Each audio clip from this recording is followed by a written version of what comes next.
Good evening, everybody, and welcome to tonight's agenda for the Cabinet. Before we start, can I just confirm the fire evacuation procedures? There are no fire alarms scheduled for this evening, and therefore, if the fire alarm sounds, please evacuate the building immediately. The fire exit is located to the rear of the room. Go down the stairs and meet in the War Memorial Park. So, thank you. I have no apologies for absence. Are there any declarations of interest? No, I take that no. There are no urgent items in front of me. And moving to item 4, you've all had the circulation of the minutes held on the 12th of November. Hopefully you can all agree that for their accuracy. Agreed? Thank you. Moving to the substantive part of the agenda, we move to item 5, which is the review of the capital and monitoring as at the 30th of September. I'd like this introduced by our Cabinet Member for Finance and Service Improvement, Hannah Golden. Thank you, Leader. The second quarter revenue and capital monitoring report indicates a positive forecast position, which is the result of continued robust financial oversight by budget holders and management. This report notes that the capital programme spend is significantly on track to be achieved this year. It should be noted that ongoing implications of issues, ongoing savings or pressures that have been identified through the year-in-year monitoring have now, where relevant, being incorporated into the MTFS and budget report which came to this meeting in November. The report before us today demonstrates that we continue to build on good work previously done by the Council. And it's worth noting that our property portfolio continues to do well and is returning more than forecast.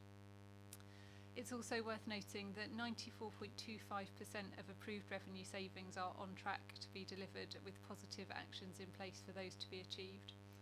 So with that, I would ask Cabinet to make the 5 things detailed in the report: that the forecast net revenue expenditure on services in 1920 before net transfers to reserves is forecast to be 0.85 million lower than the working budget, that capital expenditure is forecast to be 0.76 million lower than the latest approved budget, that the risks associated with the revenue and capital forecasts are as detailed in section 4 and 7, and that the 2019-20 savings positioned is as detailed as in section 8, and that budget varments amounting to 0.12 million were processed during quarter 2, which is summarised for you in section 9. Thank you. I'm grateful for that. Cabinet, would you like to add anything to that report? Thank you, Leader. I'm pleased to see that we are continuing the sound management of the Council's finances, and I'd like to congratulate the portfolio holder and officers for the good work they continue to do on that. I particularly note that that we are well on our way to achieving the £1.84 million worth of financial savings. So at quarter 2, we've already accounted for 1.74 million of those savings to be achieved in the year. So maybe we will even exceed the savings forecast. But anyway, it's a sign that some very good work's been done without impacting upon the quality of the services we provide for our residents. Cabinet, are you content at that? Then therefore we take note of the improvement and the monitoring report, and I move now to item 6 on our agenda, which is, I turn my pages, back, is the property investment strategy for the half-year report for quarter 2, and this is introduced by Councillor Isaac. Thank you, Leader. As Councillor Golding has commented, we're achieving some very good returns from the new property investments that we've been making, in particular in relation to the property investment strategy, the £30 million funding that has been allocated, and this report for quarter 2 reports that the fund has delivered an extra £1.13 million per annum in rental income to support services to residents, and from that we've been achieving a healthy return of 7%. I'm also pleased tonight to confirm that since the report has been written, we've completed the allocation of the remaining funding by the acquisition of a B&Q unit in Basingstoke at Lister Road. This is going to bring another £600,000 per annum in terms of income, and will increase the total yield of rent from the £30 million fund to £1.74 million so far. So that's showing an overall yield of 8%, which is obviously very welcome at a time when interest rates in the money markets are so low. Councillor Golding. Thank you, Leader. I'd like to take this opportunity to thank the portfolio holder and all the officers working with him on the good management of this portfolio. The returns we are seeing really are central to our budget strategy and to balancing our revenue income every year. And it's money that has been well invested and is providing really valuable returns to us. So thank you. Anyone else?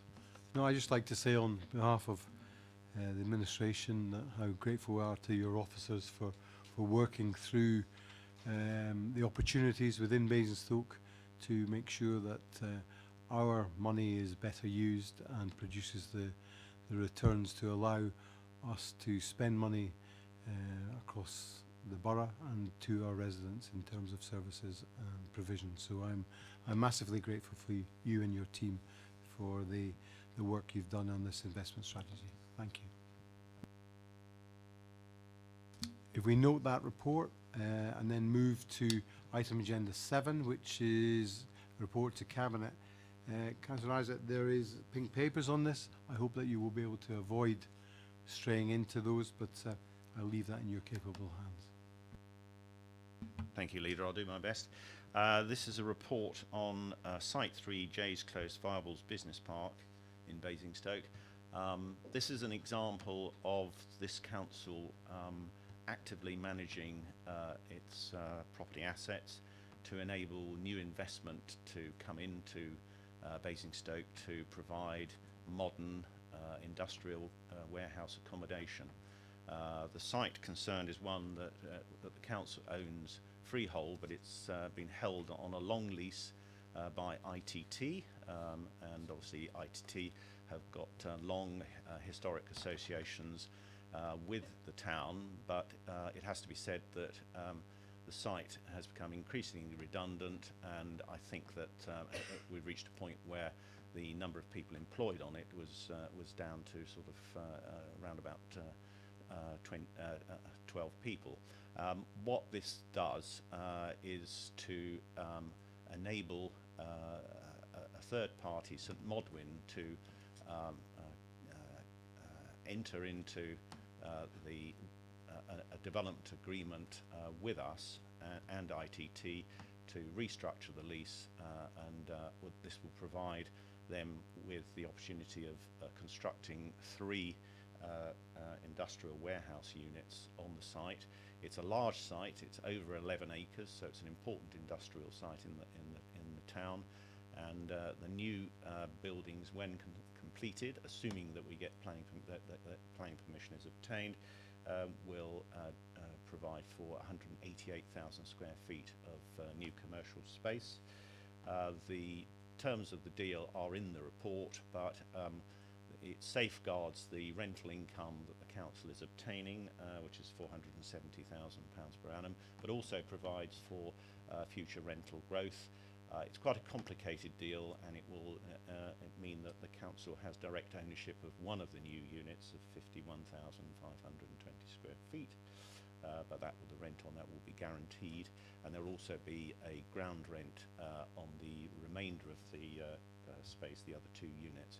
So I congratulate the officers. It's been quite a long set of negotiations, but I'm pleased that we seem to be getting there, and so I would recommend that that Cabinet approves this report.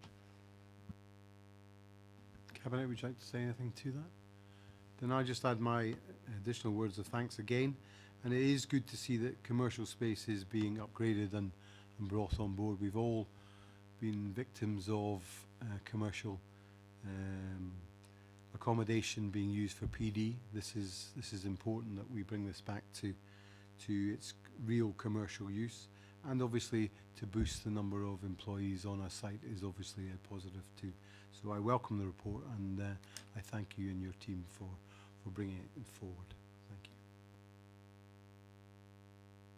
you. Are we content then to note the report to Cabinet and to accept the papers? Thank you. Therefore, that concludes tonight's agenda, and I thank you for your time and attendance for being here this evening. So I look forward to seeing you all Thursday. Thank you. Bye-bye.